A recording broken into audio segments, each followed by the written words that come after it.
In John chapter 2, we read about Jesus cleansing the temple. And it was because they were giving forth a sound that shouldn't have been there. The temple courts should have sounded like prayer, like worship rising, reverence filling the air, people turning their hearts toward God.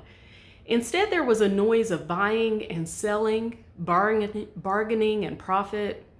Somewhere along the way, God's house had become crowded with things that were never meant to occupy it. And Jesus walks in with holy zeal.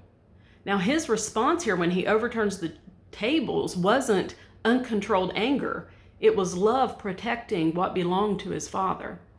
Because God's house was never intended to be a marketplace. And I hope you'll really grasp this next part because this matters. We gather together in buildings and we call that church, and those places matter. There's something so beautiful and biblical about believers gathering together, worshiping together, praying together. But the church was never ultimately brick and mortar. The church is embodied in believers. We are God's house.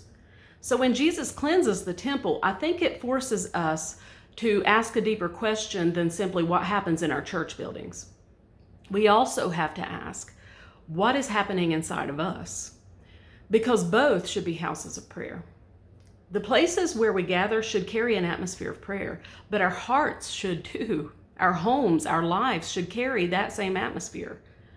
I hope your church is a house of prayer, but my greater hope is that you are a house of prayer. Prayer was never meant to be something we visit once a week. It was meant to be the rhythm of our everyday lives. And I think sometimes when we examine ourselves, we immediately think of obvious sin. But the question goes deeper than what we have allowed in. Yes, we should ask what has occupied space in God's house that was never supposed to live there. But we must also ask what we've given more space than it deserves. Because not everything filling our lives is evil. Ambition isn't evil. Success and goals, those aren't evil. But when careers become identity, when influence becomes our pursuit, when achievement becomes our affection, the noise of the marketplace can become louder than the voice of God.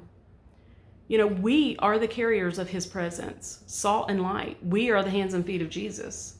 So let's take a close look at what's inside, what we're giving the most space in the house of God. Because whatever fills God's house eventually shapes everything that flows out of it.